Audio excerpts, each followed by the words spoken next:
Batch গ্রুপে লিঙ্কটা দিতে বলো।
আসসালামু আলাইকুম সুপ্রিয় শিক্ষার্থী বন্ধুরা, পড়ালেখার পক্ষ থেকে সবাইকে স্বাগত জানাচ্ছি। যারা লাইভে জয়েন করেছো তারা একটু আমাকে জানাও যে সাউন্ড ক্লিয়ার শোনা যাচ্ছে কিনা, তাহলে আমি সামনে আগাবো। আর একটু লাইভটা শেয়ার করে দাও যাতে করে হচ্ছে যারা 24 এবং 25 সালে এইচএসসি পরীক্ষা দিবে তাদের জন্য আজকের লাইভ ক্লাসটি। সো যারা হচ্ছে এই পর্যন্ত এখন আজকের যে ক্লাসটা আমরা নিব সেটা যারা 24 সালে পরীক্ষা দিবে তারা হচ্ছে উপকৃত হবে কোন জায়গা থেকে, সেটা হচ্ছে যদি তোমার কোনো জায়গায় মিসকনসেপশন থাকে সেই জায়গাটা তুমি বুঝে যেতে পারবা আজকের ক্লাসে। আর যারা 25 সালে টোটালি এই পর্যন্ত ফিনান্স বইটা টাচ করেন নাই, আজকের ক্লাসটা আপনার জন্য ফার্স্ট ক্লাস হইতে পারে এবং আশা করি আপনি আজকে থেকে যদি পড়াশোনা করেন আপনার যত গ্যাপ আছে ইনশাআল্লাহ সেগুলো আপনি কভার আপ করতে পারবেন। বাট ক্লাসটাতে মনোযোগ দিয়ে যদি ক্লাস করেন এবং আপনার যদি কোয়েশ্চেন থাকে সেই কোয়েশ্চেনগুলো করেন ইনশাআল্লাহ আপনি বুঝতে পারবেন। প্রথমে কমেন্ট করছে সুমায়ের উদ্দিন, আসসালামু আলাইকুম স্যার। ওয়ালাইকুম আসসালাম। তামিম বলেছেন আসসালামু আলাইকুম, কেমন আছেন? জি আলহামদুলিল্লাহ ভালো আছি। মাওয়া বলেছেন আসসালামু আলাইকুম। ওয়ালাইকুম আসসালাম। তারেক আসসালামু আলাইকুম স্যার। ওয়ালাইকুম আসসালাম। আচ্ছা, কে এইচএসসি 24 কারা এইচএসসি 25 একটু কমেন্ট করে জানাও এবং কে কোন জায়গা থেকে আমাদের এই ক্লাসটি করছো তারা একটু জানাও। আচ্ছা, ক্লিয়ার অল। জান্নাতুল জান্নাত বলেছেন ক্লিয়ার অল। রুবাইয়া বলছেন আসসালামু আলাইকুম 24 ব্যাচ। ইসরাত জাহান বলছেন আসসালামু আলাইকুম স্যার। ওয়ালাইকুম আসসালাম। আচ্ছা, বন্ধুদেরকে মেনশন করে দাও ক্লাসটা হচ্ছে আজকে বেসিক্যালি হচ্ছে আমাদের 2025 সালে আমরা যেই গোল্ডেন ব্যাচ ছিল সেই গোল্ডেন ব্যাচের আজকে হচ্ছে first class finance class. So আজকে থেকে আমাদের ফাইন্যান্স ক্লাস স্টার্ট হলো এবং হচ্ছে যে আজকের ক্লাসটি লাইভ হবে এবং পরবর্তী ক্লাসগুলো হবে আমাদের প্রাইভেট গ্রুপে।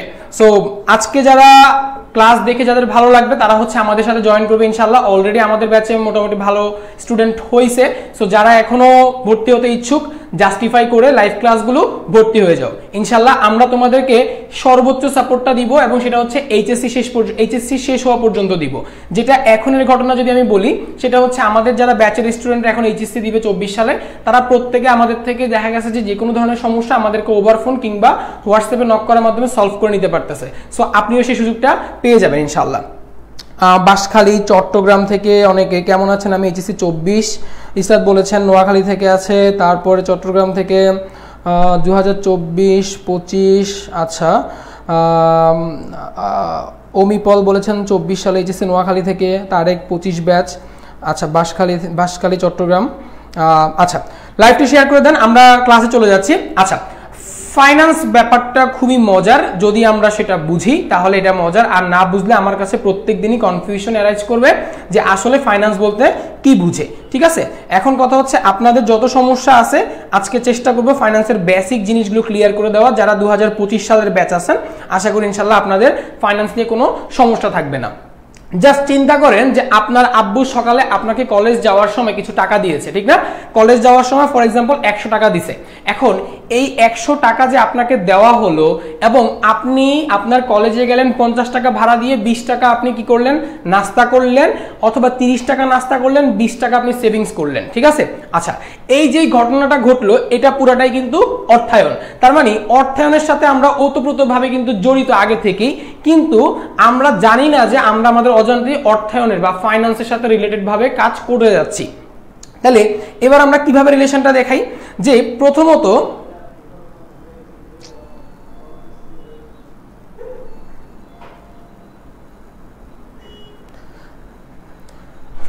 আচ্ছা, তো আমরা যখন টাকাটা নিলাম 100 টাকা এবং 50 টাকা ভাড়া গেল, 30 টাকা নাস্তা করলাম, 20 টাকা সেভিংস করলাম, এই যে ঘটনাটা ঘটলো আলটিমেটলি এই ঘটনার মধ্যেই আমাদের অর্থায়নটা জড়িত।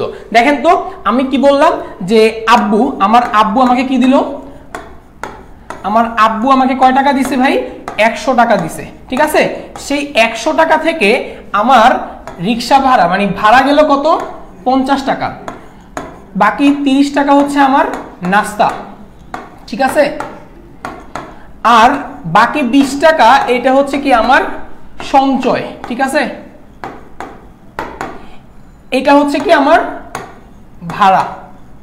আচ্ছা, এই যে হোল প্রসেসটা, আপনার আব্বু টাকা দিল, আপনি আবার এই 20 টাকা কি করলেন, আপনি আবার এই 20 টাকা হচ্ছে জমা করলেন এখানে। এটা আপনার একটা সেভিংস অ্যাকাউন্ট হতে পারে, অথবা এটা আপনার যে কোনো একটা ব্যাংক হতে পারে, মাটির ব্যাংক হতে পারে। আচ্ছা, এই যে আব্বুর থেকে টাকাটা আপনি নিলেন, আপনি নিয়ে এই জায়গাতে খরচ করলেন, খরচ করার পর এটা সেভিংস করলেন, এই পুরো জিনিসটাই হচ্ছে কি অর্থায়ন। অর্থাৎ এই পুরো জিনিসটাকে আমরা বলতে পারি ফাইন্যান্স। এখন আসতেছি, আমরা কি এটাই শিখি না, আমরা শিখি ব্যবসাতে ফাইন্যান্স বলতে কি বুঝি। এটা হচ্ছে কি ব্যক্তিগত ফাইন্যান্স। এখন ব্যবসা বলতে কিভাবে আসতেছে দেখেন তো, এখানে আমরা আব্বু থেকে টাকা নিছি কেন, রেগুলার খরচটা করার জন্য। তাহলে এবার যদি ব্যবসার পার্সপেক্টিভে যাই, একটা ব্যবসাতে আমাদের কি করতে হয়, দেখেন ব্যবসার সিস্টেমটা হচ্ছে আমি ব্যবসায় আমার টাকা লাগবে, কত টাকা লাগবে, ফর এক্সাম্পল আমার 1 লক্ষ টাকা লাগবে একটা বিজনেস করতে। এখন এই টাকাটা ধরেন আমার এই টাকাটা আমি আব্বু থেকেও কিছু নিছি, ঠিক আছে, আব্বু থেকেও নিছি, আবার ব্যাংক থেকেও নিছি। এই 1 লক্ষ টাকা আব্বু থেকেও নিছি, ব্যাংক থেকেও নিছি। তাহলে এই যে দুইটা পার্সন থেকে আমি 1 লক্ষ টাকা নিলাম, ধরেন এই ব্যাংক আমাকে দিল 50, আমার আব্বু আমাকে দিল 50, ঠিক আছে। আচ্ছা, তাহলে খুব সহজ ভাষায় বুঝে নিব, এই যেই সোর্স, এটা থেকে আমি টাকা কি করছি, কালেক্ট করছি, কেন, বিজনেস করার জন্য, আমার হাতে 1 টাকাও নাই ফর এক্সাম্পল। তাহলে এইটা হচ্ছে আমার কি উৎস, অর্থায়নের উৎস, এটা হচ্ছে কি আমাদের উৎস। এখন উৎস থেকে আমি 1 লক্ষ টাকা পেলাম, এবার এই 1 লক্ষ টাকা আমার হাতে আছে, আমি এবার এইটা থেকে কি করব, এই টাকাটা দিয়ে আমি কি করব, এই টাকাটা দিয়ে ধরেন আমি 70,000 টাকা দিয়ে একটা মেশিন কিনে নিলাম। আচ্ছা বলেন তো, আমি যদি পুরো 1 লক্ষ টাকা দিয়ে একটা মেশিন কিনে ফেলে, আমার এটা কি ওয়াইজ ডিসিশন হবে বলেন তো। ধরেন আমি যদি 1 লক্ষ টাকা দিয়েই একটা মেশিন কিনে ফেললাম, আমাকে একটু জানান তো যে এটা কি ঠিক হয়েছে কিনা আমার কাজটা, আমি তো বিজনেস করার জন্যই নামছি। এখন আমি এই 1 লক্ষ টাকা দিয়ে আমি কি করলাম, একটা মেশিন কিনে ফেললাম, তাহলে এইটা কি আমার জন্য ঠিক আছে কিনা আমাকে একটু বলেন তো দেখি। আপনার জেনারেল সেন্স কি বলে যে আমি 1 লক্ষ টাকা হাতে আছে, 1 লক্ষ টাকা দিয়ে একটা মেশিন কিনে ফেলবো, বলেন তো না। শিলা চৌধুরী বললেন না। আচ্ছা কেন না সেটা আমি বলছি, বা কেউ যদি পারেন সেটা এক্সপ্লেইন করেন, আমি কমেন্টে একটু দেখি যে কাদের আসলে কনসেপ্টগুলো কতটা ক্লিয়ার।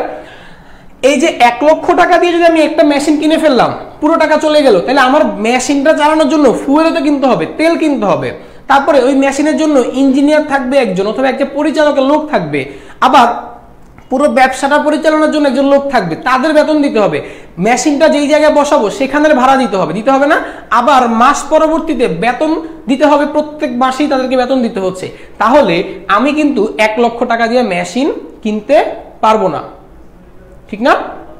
শিলা না বলেছেন, তামিম না বলেছেন, তারেক না বলেছেন, রূপন্তী না বলেছেন, বাহ মাশাআল্লাহ, সবারই কনসেপ্ট ক্লিয়ার আছে, খুব ভালো।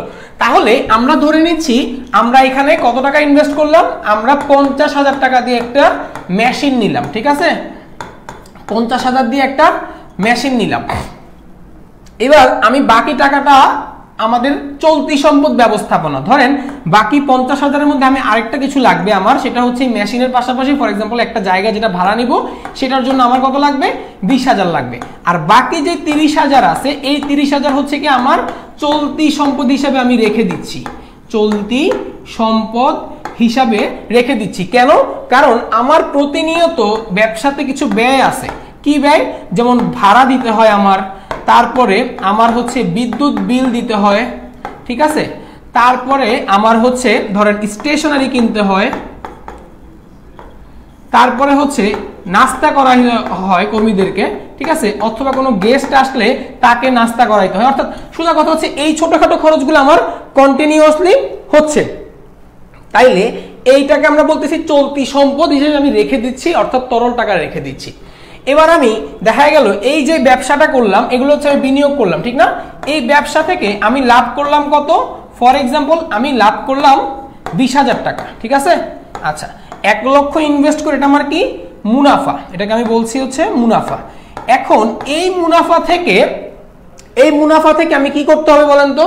এই মুনাফা ধরেন আমি এটাকে নিট মুনাফা চিন্তা করতেছি সকল ব্যয় বাদ দেওয়ার পরে, হ্যাঁ, এই নিট মুনাফা থেকে আমাকে এই যে আমি ব্যাংক থেকে নিলাম এই ব্যাংকের ব্যক্তিকে আমাকে কি দিতে হবে?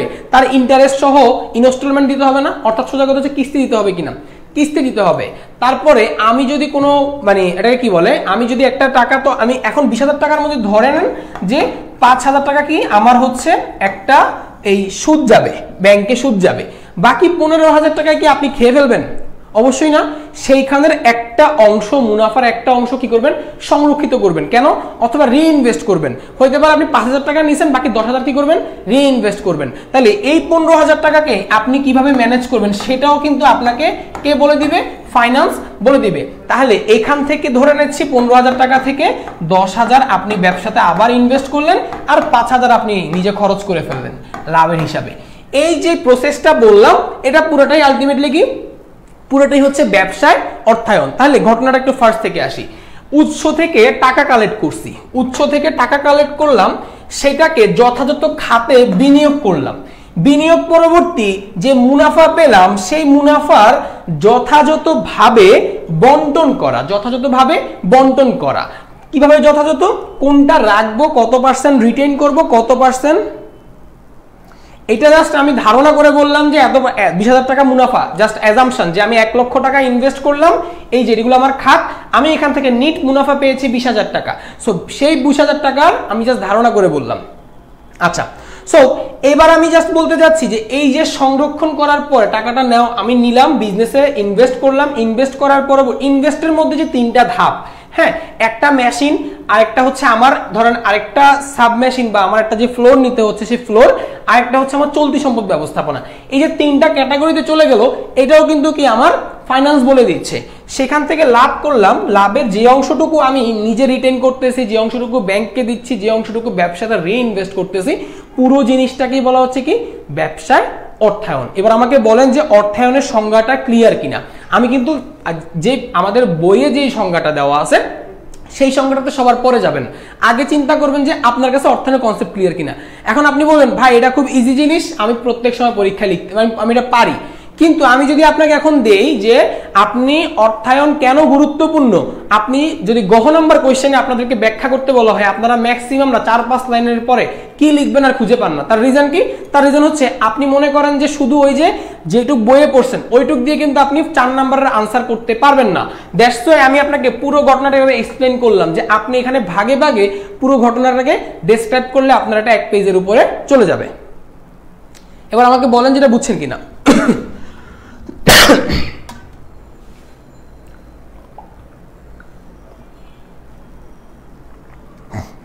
বলেন তারা বুঝছেন কিনা।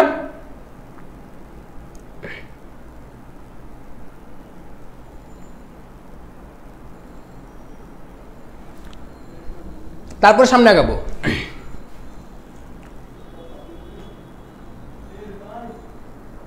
শিলা বলেছেন জি। আচ্ছা, আবার একটু বুঝান, কোথায় বুঝেন নাই বলেন ভাইয়া, আমি আবার রিক্যাপ করে দিচ্ছি।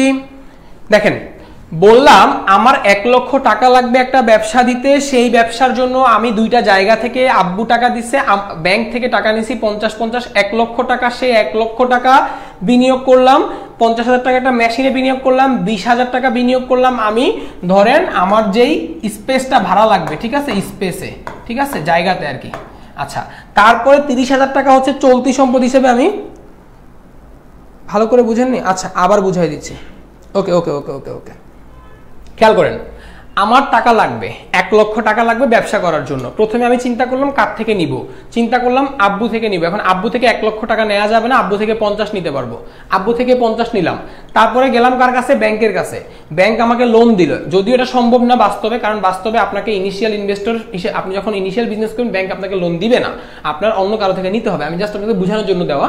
সো ব্যাংক থেকে 50,000 টাকা নিলেন, সো এই 1 লক্ষ টাকা আপনার হাতে আসলো। এবার আপনি 1 লক্ষ টাকাকে সংরক্ষণ করলেন, অর্থাৎ আপনার হাতে নিলেন। নেওয়ার পরে কিভাবে কি করবেন?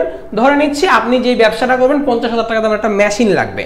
সো মেশিন, এই মেশিনটা কিনলেন আপনি 50,000 টাকা দিয়ে। 20,000 টাকা হচ্ছে আপনি যে ফ্লোরটা ভাড়া নিছেন সেটার জন্য ফিক্সড টাকা যেটা দিতে হয় আমাদের, সেই 20,000 টাকা আপনার সেখানে চলে গেছে। অর্থাৎ আপনার অফিসের জন্য যেই অ্যাডভান্স টাকা সেটা চলে গেছে 20,000 টাকা।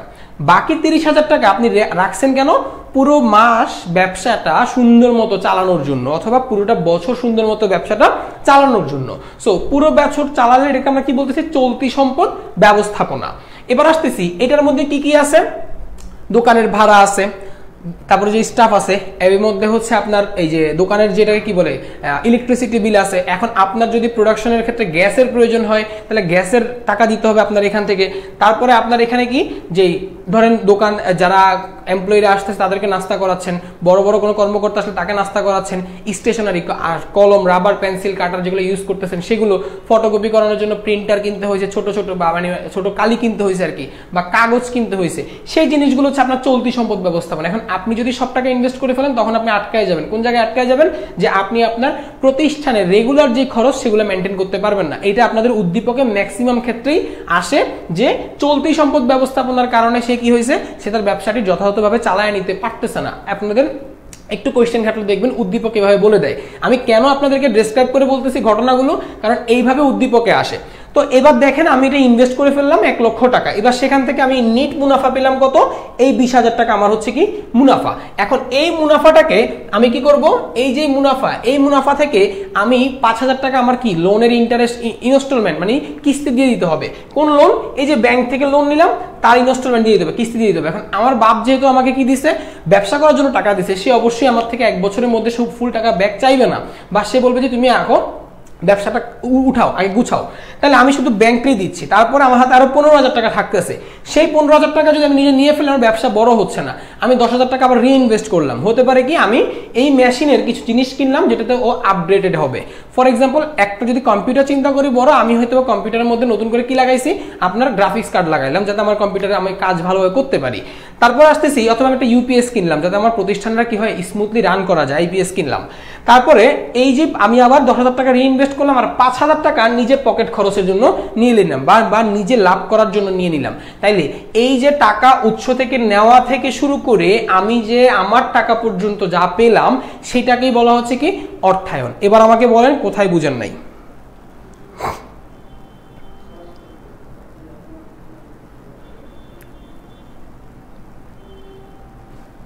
এবার বলেন যে কোথায় বুঝেন নাই?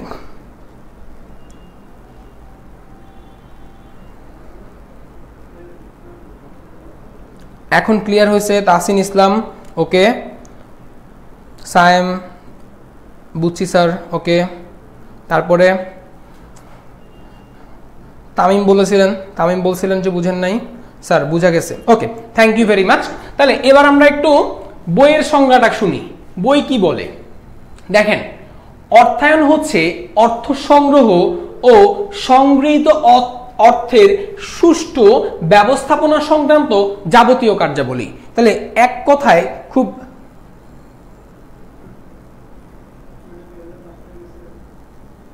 চলতি সম্পদ কি স্যার? বুঝি নাই। চলতি সম্পদ ব্যবস্থাপনা, চলতি সম্পদ ব্যবস্থাপনা অর্থাৎ আপনার হাতে 1 লক্ষ টাকা আছে, আপনি 1 লক্ষ টাকায় কি করবেন না, বিনিয়োগ করে ফেলবেন না। আপনার ব্যবসা প্রতিনিয়ত চালানোর জন্য আপনার একটা মিনিমাম টাকা রাখা লাগবে। কারণ কি, প্রতিনিয়ত আপনার গ্যাসের টাকা দিতে হবে, বিদ্যুৎ বিলের টাকা দিতে হবে, মাস শেষ হলে ভাড়া দিতে হবে, কর্মচারীর বেতন দিতে হবে। এগুলা চালানোর জন্য আপনি একটা টাকা হাতে রাখতে হবে। সেটাকে বলছি কি চলতি সম্পদ ব্যবস্থাপনা।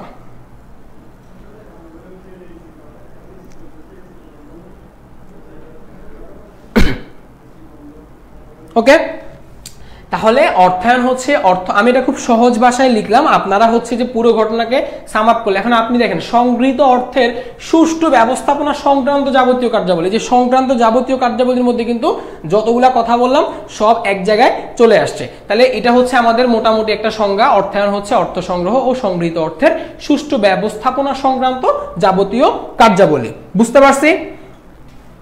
এটা হচ্ছে আপনাদের বইয়ের সাথে মিল রেখে একটা সংজ্ঞা বানানো।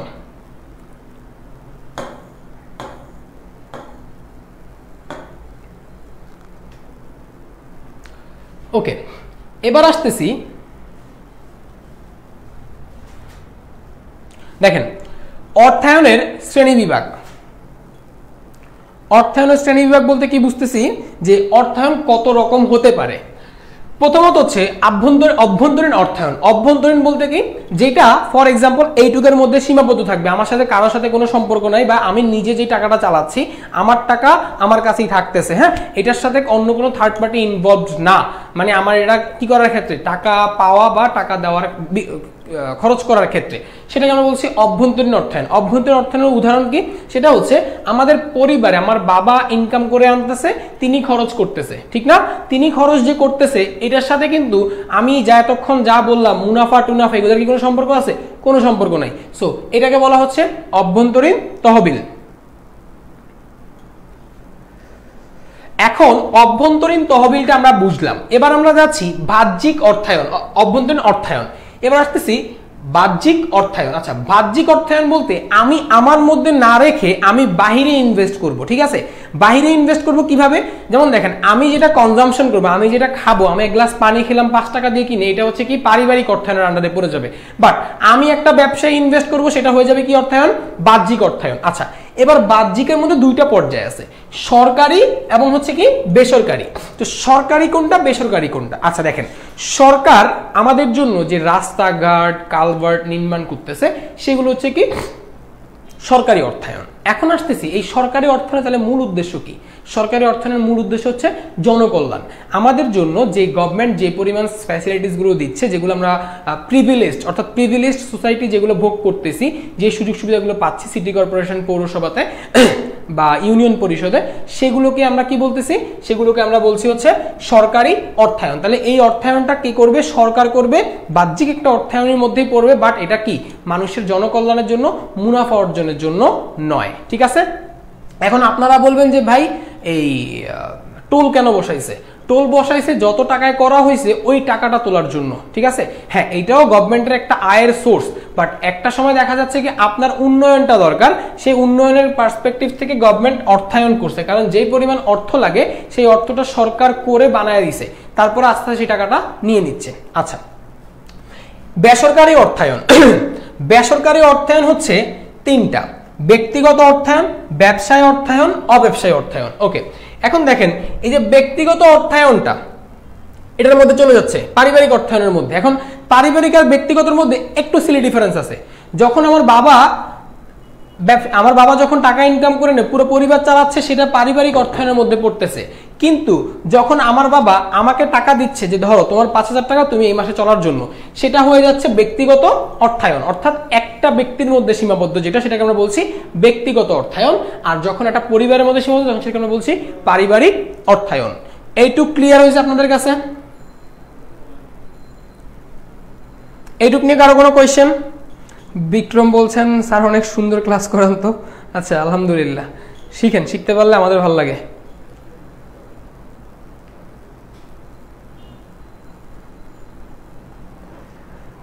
এবার ব্যক্তিগত অর্থায়ন, এবার আমি একটু ব্যবসায় অর্থায়ন আর অব্যবসায় অর্থায়নের মধ্যে যাব। ব্যবসায় অর্থায়ন বলতে কি বুঝি? ব্যবসায় অর্থায়ন এতক্ষণ আপনাদেরকে যে কাহিনী শুনাইলাম এটাই হচ্ছে কি ব্যবসায় অর্থায়ন। এখন ব্যবসায় অর্থায়নের মাঝে তাহলে একটু ডিফারেন্ট ভাবে কিভাবে বলবো? মুনাফা অর্জনের উদ্দেশ্যে, এবার আপনি এটাকে লিখেন, মুনাফা অর্জনের উদ্দেশ্যে অর্থ সংগ্রহ ও সংগৃহীত অর্থের সুষ্ঠু ব্যবস্থাপনা সংক্রান্ত যাবতীয় কার্যাবলীকে কি বলা হচ্ছে? ব্যবসায় অর্থায়ন। তার মানে মুনাফা অর্জন। আচ্ছা, একজন বলতেছেন যে বাহ্যিক অর্থায়ন বলতে ব্যক্তিগতটা কিভাবে ঢুকলো? বাহ্যিক বলতে দেখেন আপনার বাবা আপনাকে দিয়ে দিছে ব্যক্তিগতভাবে, বুঝে নেন। আপনার বাবা যখন পরিবারের মধ্যে খরচ করলো আভ্যন্তরীণ, এখন সরকার যখন এই যে বাহ্যিক অর্থায়ন বলতে বোঝাচ্ছে বাহিরে করতেছে, বাহিরে বলতে কি আমি আমার জন্য যেটা করব সেটা আমার জন্য আভ্যন্তরীণ, কিন্তু আমি আমার সন্তানকে দিলে সেটা কি হয়ে যাবে, বাহ্যিক অর্থায়ন হয়ে যাবে, ঠিক আছে। ওর জন্য এটা ব্যক্তিগত অর্থায়ন হয়ে যাবে, বা ওর জন্য সেটা আভ্যন্তরীণ অর্থায়ন হইতে পারে। অর্থায়ন হবে না এই জন্য কারণ সে নিজে ইনকাম করে না, যখন সে নিজে ইনকাম করবে তখন তারটা আভ্যন্তরীণ হবে। বুঝতে পারছি কিনা?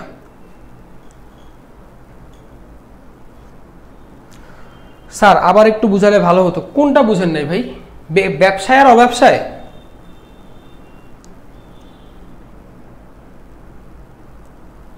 আপনাদের এখানে কোয়েশ্চেন, আপনারা যে সিকিউ কোয়েশ্চেন পাবেন, সিকিউ কোয়েশ্চেন আপনারা পাবেন হচ্ছে এই সরকারি অর্থায়ন থেকে, এই ব্যবসায় অর্থায়ন থেকে, আর হচ্ছে এই আমদানি বাণিজ্য, মানে এটা থেকে, এটা তিনটা থেকে একটা কোয়েশ্চেন আসতে পারে মিলাই জিলে। স্যার আবার একটু বুঝালে ভালো হতো। আচ্ছা, ব্যবসায় অর্থায়ন বলতেছি কি, ব্যবসায় অর্থায়ন হচ্ছে মুনাফা অর্জনের উদ্দেশ্যে, দেখেন ব্যক্তিগত অর্থায়ন মুনাফা অর্জনের উদ্দেশ্যে না, এটা জাস্ট ব্যক্তি নিজের ভরণ পোষণ চালানোর জন্য করে থাকে। আর ভরণ পোষণ ছাড়া ব্যবসা অর্থায়ন কোনটা, যেটা হচ্ছে মুনাফা অর্জনের লক্ষ্যে আমি যখন বিনিয়োগ করব, মুনাফা অর্জনের লক্ষ্যে আমি কি করব, বিনিয়োগ করব। এখন মুনাফা অর্জনের লক্ষ্যে আমি বিনিয়োগটা কিরকম, যে আমি একটা ব্যবসাতে বিনিয়োগ করতেছি কেন, মুনাফা খুঁজতেছি, যাতে আমি মুনাফা পাই সেখান থেকে। সো সেই জন্য সেটাকে আমরা বলছি কি ব্যবসায় অর্থায়ন। এবার অব্যবসায় অর্থায়ন কোনটা? অব্যবসা বলতে বোঝাচ্ছে যেই ইনভেস্টমেন্টটা আমি মুনাফা অর্জনের জন্য করি না। যেমন আপনারা বিভিন্ন ধরনের গ্রামে বা বিভিন্ন এরিয়াতে ক্লাব দেখবেন, বিভিন্ন ধরনের অমুনাফাভোগী ক্লাব দেখবেন, আবার কিছু দাতব্য প্রতিষ্ঠান দেখবেন, দাতব্য চিকিৎসালয় দেখবেন, যারা হচ্ছে আপনার মানুষের টাকায়, অর্থাৎ মানুষের এটা কি বলে, সাহায্যের টাকাই অন্যকে সাহায্য করে, বা ধরেন আপনাকে সেবা দিবে, তারা কিন্তু কোনো টাকা নিবে না, এই কস্টটা অন্যরা বিয়ার করতেছে, বা একটা ট্রাস্ট আছে, ট্রাস্ট বডি সেই টাকাটা কালেক্ট করে সেখান থেকে কি করতেছে, আপনার জন্য খরচ করতেছে। সো এইটা হচ্ছে, ওখানেও কিন্তু অর্থায়নের প্রয়োজন হচ্ছে। কেন? বিল্ডিং করা লাগতেছে, ডাক্তার অ্যাপয়েন্ট করা লাগতেছে, ভাড়া দেওয়া লাগতেছে, ইলেকট্রিসিটি বিল দেওয়া লাগতেছে, সেখানেও অর্থায়ন আছে, সেখানেও অর্থায়ন আছে।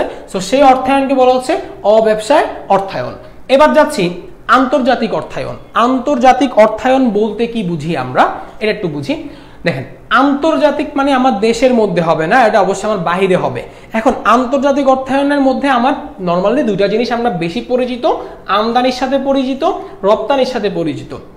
আমদানি হচ্ছে আমি বাহিরের দেশ থেকে কি করব, আনবো, বা আমি কিনে আনবো বাহিরের দেশ থেকে। আরেকটা হচ্ছে আমি বাহিরের দেশে বিক্রি করব। তাহলে এই দুইটাই হচ্ছে কি আমাদের আন্তর্জাতিক অর্থায়নের একটা প্রসেস। এবার আসতেছি বৈদেশিক বাণিজ্য, বা এটাকে বলা হয় বৈদেশিক বিনিয়োগ। হ্যাঁ, বৈদেশিক বিনিয়োগ বলতে কি, বাহিরের দেশ যখন আমার দেশে বিনিয়োগ করবে, এফডিআই বলি আমরা, ফরেন ডিরেক্ট ইনভেস্টমেন্ট, অর্থাৎ বৈদেশিক বিনিয়োগ। তো ফরেন ডিরেক্ট ইনভেস্টমেন্ট যেটা আছে, এটা হচ্ছে কি বাহিরের দেশ এসে আমার দেশে একটা ব্যবসা তুলবে, সেই ব্যবসাতে লোকগুলা যারা কাজ করবে তারা হচ্ছে আমার দেশের নেটিভ পিপল। সো আমার দেশের নেটিভ পিপল কাজ করলে তাদের কি হচ্ছে, বেকারত্ব হ্রাস পাচ্ছে, এমপ্লয়মেন্ট বাড়তেছে, এবং আমার দেশের কি হচ্ছে, গ্লোবালাইজেশন বা আমার দেশে যে ডেভেলপমেন্ট সেটা বাড়তেছে। সো এই জিনিসগুলোর জন্য আমরা বৈদেশিক বিনিয়োগকে বেশি প্রায়োরিটি দেই। এফডিআই, ফরেন ডিরেক্ট ইনভেস্টমেন্ট, এটা একটা টার্ম মনে রাখবেন, ফরেন ডিরেক্ট ইনভেস্টমেন্ট।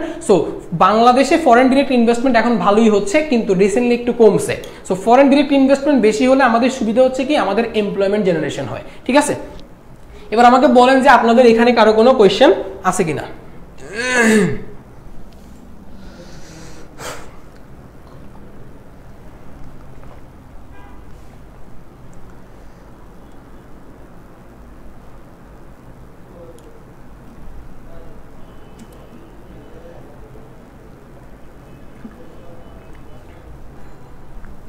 অর্থায়নের মধ্যে কি শুধু পানি খেয়ে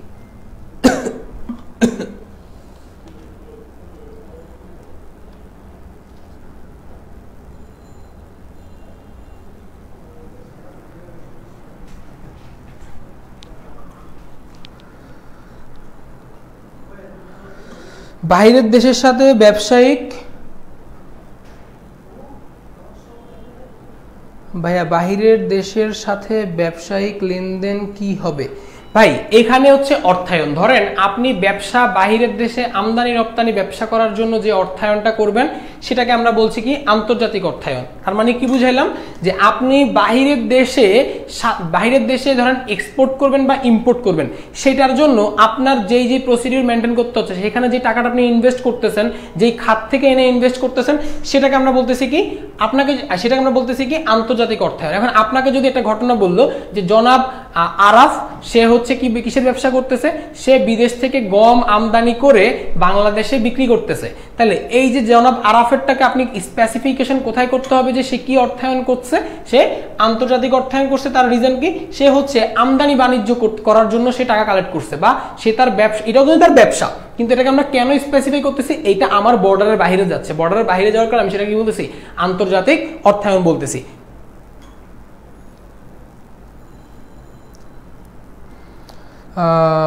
কি বলছে পারিবারিক আর ব্যক্তিগতটা বুঝি নাই স্যার। পারিবারিক অর্থায়ন আর ব্যক্তিগত অর্থায়ন বুঝেন নাই? আচ্ছা দেখেন, ব্যাপারটা অনেক ক্ষেত্রে এই জায়গায় আমি এখানে না দিলে কোনো সমস্যা নাই ব্যক্তিগত, বাট এটাকে এইভাবে ডিফাইন করা যায় যে পারিবারিক যে অর্থায়ন আছে সেটা হচ্ছে কি আমাদের একটা পরিবারের জন্য যখন আমরা কি করি ইনভেস্ট করি। ধরেন আমার বাবা ইনকাম করে আনছে, দেখেন বাবার জন্য কিন্তু ব্যক্তিগত খরচ কোনটা, ব্যক্তিগততে কোনটা পড়বে, সেটা হচ্ছে সে নিজের জন্য যে খরচটা করবে। এখন অনেক ক্ষেত্রে পরিবারের জন্য খরচ করা, নিজের জন্য খরচ করা একই জায়গায় দেখা যায়। এখন আমাদের দেশের আমাদের যে বইগুলো সেগুলো হচ্ছে কি বাহিরের পার্সপেক্টিভ ধরে ধরে করা। দ্যাটস আপনারা চিন্তা করতেছেন যে আমার বাবা তো আমাদের খরচও করে আবার আমাকেও টাকা দেয়, তাহলে এখানে কোনটাকে ব্যক্তিগত ধরবো কোনটাকে, যেমন আপনার বাবা যে পরিবার প্লাস আপনাকে দিল, পুরোটাই আপনার বাবার কি ব্যক্তিগত অর্থায়ন। কারণ কি আপনার বাবা নিজের টাকা কি দিল, মানে সবাইকে দিল। এখন আপনি আবার যখন সেটা খরচ করতে, সেটা ব্যক্তিগত অর্থায়নের আন্ডারে পড়তেছে। বাট পারিবারিক অর্থায়নকে কেন এক্সট্রা ভাবে বলা, সেখানে হচ্ছে যখন আপনাকে একটা জায়গায় বলবে যে জনাব অমুক তার পরিবার চালানোর জন্য, জনাব আরাফ তার পরিবার চালানোর জন্য 50,000 টাকা প্রতি মাসে খরচ করেন, 20,000 টাকা তার ছেলে মেয়ের খরচ, এটা সেটা আপনাকে বললো এক্সপ্লেন করে, তখন সেটা বললো যে ওই ব্যক্তি কি অর্থায়ন করছে, কিসের অর্থায়ন করলো, সে পারিবারিক অর্থায়ন করলো। আমি কি বুঝাইতে পারছি এবার? মানে আপনারা খুব সিলি একটা ডিফারেন্স।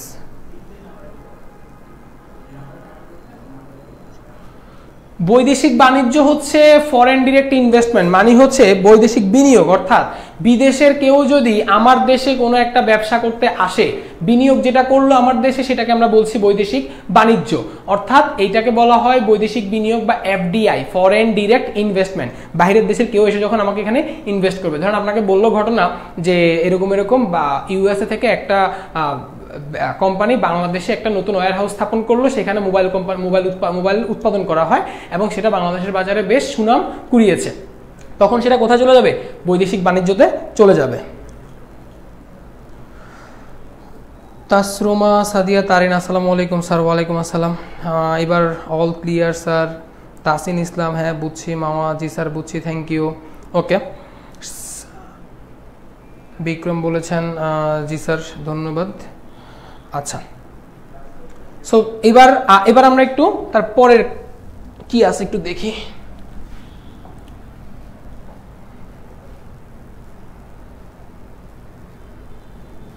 আচ্ছা, অর্থায়নের কার্যাবলী। একটা অর্থায়ন কি কি কাজ করতে হইতে পারে, একটা অর্থায়ন কি কি কাজ করতে হইতে পারে। এখন কি কাজ করবে সে, প্রথমত হচ্ছে 3টা ভাগে বিভক্ত: অর্থ সংগ্রহ, অর্থ সংরক্ষণ এবং হচ্ছে অর্থ বিনিয়োগ। এবার আসি অর্থ সংগ্রহ বলতে কি। বেসিক্যালি যখন ফাইন্যান্স বলতে আমরা শুধু অর্থ সংগ্রহকে চিন্তা করতাম, বা স্টিল যদি আপনাকে বলা হয় যে অর্থায়ন বা আর্থিক সিদ্ধান্ত কোনটা বা আয় সিদ্ধান্ত কোনটা, সেটা হচ্ছে কি অর্থ সংগ্রহ। এবার আসি ঘটনাটা কি, ঘটনা হচ্ছে যখন আপনি চিন্তা করলেন, আমি একটু ঘটনা বললাম 1 লক্ষ টাকা লাগবে ব্যবসা করার জন্য।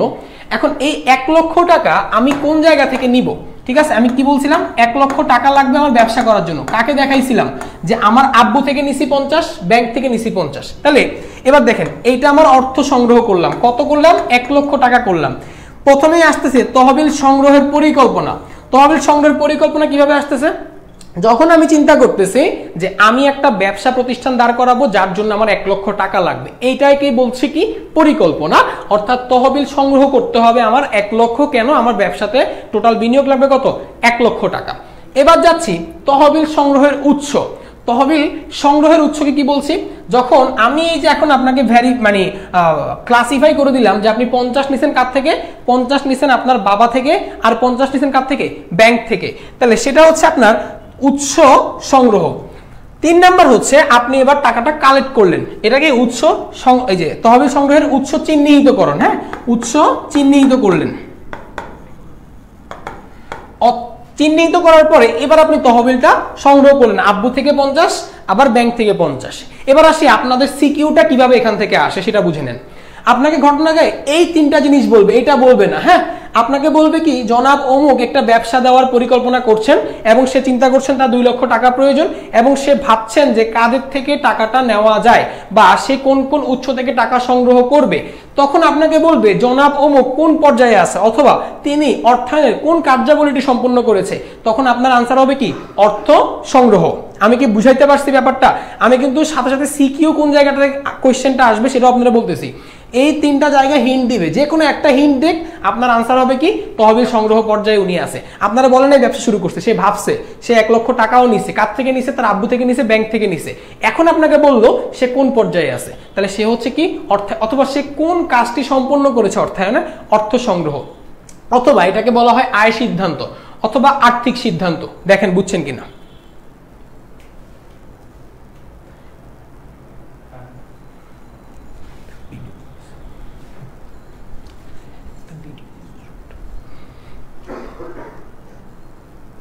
আমি কি বুঝাইতে পারছি? জি স্যার, ওকে। এবার যাচ্ছি অর্থ সংরক্ষণে। আচ্ছা দেখেন তো, একটু আগে দেখাইছিলাম যে 1 লক্ষ টাকা আমি কি করছি, আমার হাতে কত আছে ভাই, 1 লক্ষ টাকা আছে। এখন এই 1 লক্ষ টাকাকে আমি খেয়ে ফেলবো না। 3টা অপশন দিছে। প্রথমটা তহবিল সংরক্ষণ। সংরক্ষণ বলতে বোঝাচ্ছে কি, আমি 1 লক্ষ টাকা আমার হাতে পেয়ে গেলাম, এটা আমার হাতেই থাকলো। এখন এমনও হতে পারে আমি 1 লক্ষ টাকা হাতে পাইছি, এমন সময় দেশে কি দেখা দিছে, ধরেন কোভিড আসছে, আমি কি ইনভেস্ট করতে পারবো না, টাকাটা কি খেয়েও ফেলবো না, এটা আমাকে সংরক্ষণ করতে হবে। সংরক্ষণ অপশনটা সেজন্য আসছে। এবার আসতেছি, এই 1 লক্ষ টাকা যেটা পেলাম আমি কি করছিলাম মনে আছে, যে 50,000 টাকা দিয়ে একটা কিনেছি, মেশিন কিনছি, ঠিক না? আচ্ছা এই মেশিন কিনলাম একটা, কি লিখছে দেখেন তো, স্বল্প মেয়াদী সম্পদ ব্যবস্থাপনা। 50-এর পরে আমি একটা অপশন দিছিলাম 30,000 টাকা, সে কেন রাখছে, চলতি সম্পদ হিসাবে রেখে দিছে। এখন এই চলতি সম্পদটা সে রাখছে কেন, প্রতিষ্ঠানটা স্মুথলি চালানোর জন্য। এটাকে আমরা কি বলতেছি, অর্থ সংরক্ষণের মধ্যে আপনাকে যদি এই হিন্ট দেওয়া হয় যে তিনি প্রতিষ্ঠানটা সুন্দর মতো চালানোর জন্য 30,000 টাকা সংরক্ষণ করেছেন, এটা তিনি কোন কার্যাবলীর আন্ডারে, এটা কোন কার্যাবলী, অর্থ সংরক্ষণ। তাহলে যদি আপনাকে বললো, এমনও ঘটনা বলতে পারে যে জনাব অমুক তার পুরো বছরে কয় টাকা খরচ হবে সেটি আন্দাজ করতে না পারায় এবং কম টাকা রাখার কারণে সে এখন ব্যবসাটি সুন্দর মতো চালাতে পারছে না। তাহলে জনাব অমুক কোন কার্যাবলীটিতে এসে ব্যত্যয় ঘটেছে, তার ব্যবসার বা তার অর্থায়নের ব্যত্যয় ঘটেছে, কোনটাতে, অর্থ সংরক্ষণে। তার মানে সে অর্থ সংরক্ষণটা কিভাবে করতে হবে সেটা সে বুঝে নাই, যার কারণে সে হচ্ছে কি তার ব্যবসাটা এখন সুন্দর মতো চালাইতে পারতেছে না। আরেকটা অপশন আয় সংরক্ষণ। একটু আগে বলছি যে সে কত টাকা ইনকাম করছে, নেট ইনকাম করছিল 20,000 টাকা, সে কি পুরো টাকাটাই খেয়ে ফেলবে না, সে এখান থেকে 10,000 টাকা রিইনভেস্ট করলো। এই অর্থটা রিইনভেস্ট অথবা সেটা কি করলো, সংরক্ষণ করলো।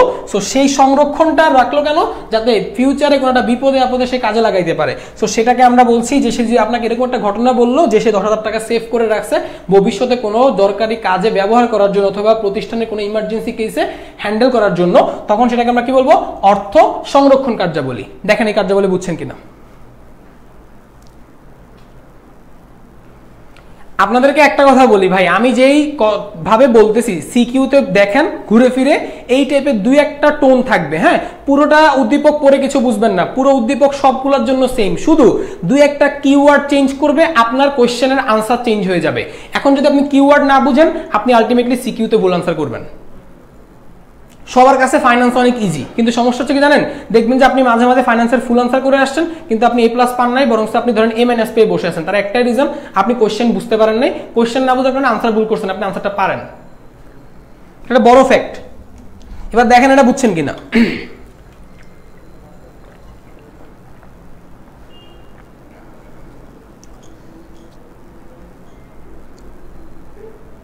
এই অধ্যায় থেকে সিকিউতে কোশ্চেন্স কি আসবে, কি বলেন? না আসলে এতক্ষণ আপনারা কি বললাম, অবশ্যই আসবে। এই অধ্যায় থেকে সিকিউ আসবে। এখন আমাদের স্টুডেন্টের সমস্যা হচ্ছে এই অধ্যায়ে মনে করে এটাকে স্কিপ করে যায়গা।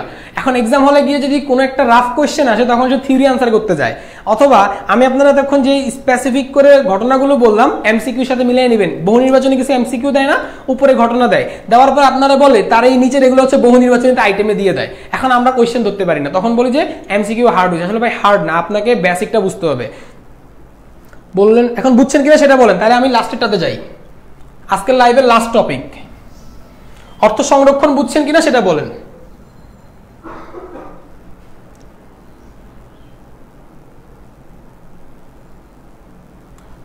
ইসরাত জাহান বলেছেন জি স্যার। ওকে, এইটা একটু বুঝতে পারিনি স্যার। আচ্ছা দেখেন, তহবিল সংরক্ষণ, সোজা কথা হচ্ছে ভাই টাকা সংরক্ষণ করা। আপনি 1 লক্ষ টাকা নিছেন আপনার আব্বু থেকে এবং আপনার ব্যাংক থেকে লোন নিছেন, নেওয়ার পরে আপনি টাকাটা ধরেন আপনার ইনভেস্ট করতে 10 দিন সময় লাগতে পারে, সেই 10 দিন টাকাটাকে আপনার কাছে রাখেন। রাখার পরে আপনি তো বিনিয়োগ তো করবেন, বিনিয়োগের অপশন আসতেছে পরে। এখন বিনিয়োগ করা ছাড়াও আপনি কিন্তু কিছু টাকা কি করতে হবে, পুরোটা বিনিয়োগ করতে পারবেন না। আমি আপনাকে একটু দেখাইছিলাম 30,000 টাকা আমরা রেখে দিয়েছি কেন, ব্যবসাটা চালিয়ে নেওয়ার জন্য। এটাকে আমরা কি বলতেছি, চলতি সম্পদ ব্যবস্থাপনা। সো চলতি সম্পদ ব্যবস্থাপনার জন্য এটাকে আমরা বলতেছি স্বল্প মেয়াদী সম্পদ ব্যবস্থাপনা, যেই কথা চলতি সম্পদ ব্যবস্থাপনা একই কথা।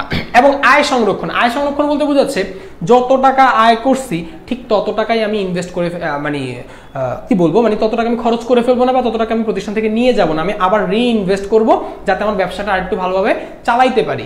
সেটাকে আমরা আয় সংরক্ষণ বলতেছি। অথবা আয় সংরক্ষণ এই জন্য করা হয় বিপদে আপদে যাতে আমরা কি করতে পারি, টাকাটা দিতে পারি বা টাকাটা খরচ করতে পারি। এবার আসতেছি অর্থ বিনিয়োগ। ভাই সংরক্ষণ করলাম, কিছু টাকা সংরক্ষণ করলাম, দেখেন 30 সংরক্ষণ করছি, বাকি 70 রয়ে গেছে না, সেই 70 আসতেছে অর্থ বিনিয়োগ। কিভাবে বিনিয়োগ করলাম, তহবিল বন্টন অথবা বিনিয়োগ। কিভাবে বিনিয়োগ করছি, প্রথম 50,000 দিয়ে একটা মেশিন কিনছি, পরের 20,000 কি করছি, যে স্পেসটা ভাড়া নিছি সেই স্পেসে দিছি, ঠিক না, অথবা যে অ্যাডভান্স দিলাম। এবার আসতেছি এইখানে আমি বিনিয়োগ তহবিল বন্টন করে ফেললাম। এবার মুনাফা বন্টন বা লভ্যাংশ কত টাকা দিব, বলছিলাম যে টাকা যেটা সংরক্ষণ করবেন সেটা হচ্ছে কি অর্থ সংরক্ষণ কার্যাবলীতে। আর কত টাকা ভাঙতেছেন, বা আপনি চিন্তা করছেন যে 20,000 টাকার মধ্যে 10,000 টাকা বন্টন করে ফেলবেন। এখন আপনারা অনেকে কনফিউজড হয়ে যাবেন যে লভ্যাংশ কোত্থেকে আসলো। লভ্যাংশ আসছে যে সকল কোম্পানি পাবলিক লিমিটেড কোম্পানি, তারা তো বাজারে কি সারে, শেয়ার ছেড়ে অর্থ সংগ্রহ করে, তাহলে তারা কি করতে হয়, তারা লাভের অংশ কাকে দিতে হয়, শেয়ার হোল্ডারকে দিতে হয়। সেটাকে বলা হচ্ছে মুনাফা বন্টন বা লভ্যাংশ। এখন কত পার্সেন্ট, তখন আপনার 20,000 টাকা লাভ হয়েছে আমি বললাম, এখন আপনি সেখান থেকে চিন্তা করছেন 20% রেখে বাকি 80% টাকা দিয়ে দিবেন, তাহলে 80% 16,000 টাকা। তার মানে আপনি 16,000 টাকা আপনার শেয়ার হোল্ডারদেরকে ডিস্ট্রিবিউট করে দিয়ে দিবেন। এই যে সিদ্ধান্তটা, এটাও অর্থ বিনিয়োগের সিদ্ধান্ততে আসতেছে। তারপরে তহবিল বিনিয়োগের সমস্যা, বিনিয়োগ করছেন, এবার সমস্যা খুঁজে বের করলাম যে আমার এই বিনিয়োগে যথাযথ লাভ হচ্ছে না, আমাকে নতুন একটা মেশিন কিনতে হইতে পারে, অর্থাৎ এই মেশিনটার প্রোডাক্টিভিটি আমার সাথে যাচ্ছে না, বা এই মেশিনের কমপ্লেক্সিটি বেশি। দেন ও সুযোগ চিহ্নিতকরণ, নতুন করে কোন সুযোগটা আমি এখানে এক্সপ্লোর করব, কোন জিনিসটা আমার এক্সপ্লোর করা দরকার, সেটাকে হচ্ছে আমরা এখানে নতুন সুযোগ চিহ্নিতকরণকে বোঝাচ্ছি। এবার আমাকে বলেন যে এটাতে বুঝছেন কিনা।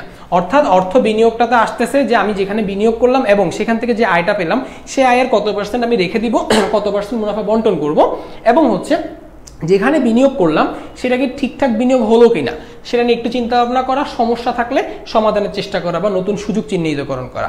বুঝছেন কিনা?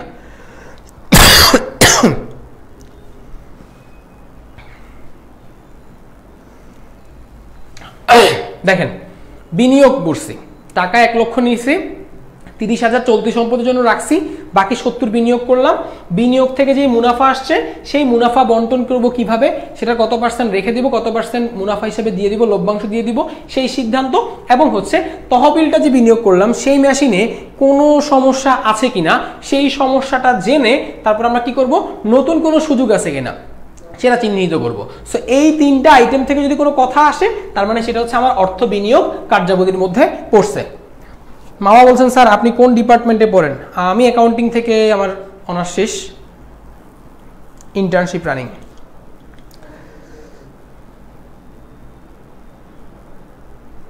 আচ্ছা, সোফার কারো কোনো কোয়েশ্চেন আছে কিনা বলেন। কোয়েশ্চেন না থাকলে আজকের লাইভ এখানেই শেষ হবে।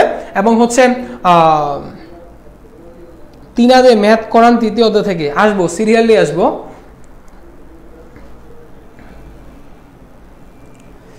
আচ্ছা, সো যেটা বলছিলাম যে ক্লাসটা কেমন লাগছে সেটা চিন্তা ভাবনা করেন, যদি কারো কোনো কোয়েশ্চেন থাকে বলেন, সমস্যা নাই। আর একটা ব্যাপার হচ্ছে যে যেটা বলছিলাম যে আমাদের পড়ালেখায় আপনাদের 24 এবং 25 দুইটারই ব্যাচ চলতেছে। 24-এর ব্যাচ হচ্ছে র্যাপিড ব্যাচ চলতেছে, যেখানে আমরা হচ্ছে সব ধরনের সিকিউগুলো সলভ করাচ্ছি, বোর্ড সিকিউ যেইটা বোর্ড স্ট্যান্ডার্ড সিকিউ সলভ করাচ্ছি। আর হচ্ছে গোল্ডেন ব্যাচ হচ্ছে আজকে থেকে, মানে এই 1 তারিখ থেকে ক্লাস শুরু হয়েছে। সো যারা এখনো ভর্তি হও নাই তারা ভর্তি হয়ে যাও। আমি নতুন, আজকে প্রথম ক্লাস আমার। Okay, welcome to our platform. Thank you ভাইয়া, খুব ভালোভাবে বুঝিয়েছেন। Okay, it's my pleasure. আচ্ছা, যাই হোক, তাহলে ক্লাসটা শেয়ার করে দেন, ইনশাল্লাহ আবারও দেখা হবে নেক্সট ক্লাসে। সো সেই পর্যন্ত ভালো থাকেন, সুস্থ থাকেন, পড়ালেখার সাথেই থাকেন। আবারও বলছি যে যারা এখনো ভর্তি হন নাই আমাদের ক্লাসে ভর্তি হয়ে যান, ইনশাল্লাহ দেখা হবে ক্লাসে। ভালো থাকুন, সুস্থ থাকুন। আসসালামু আলাইকুম।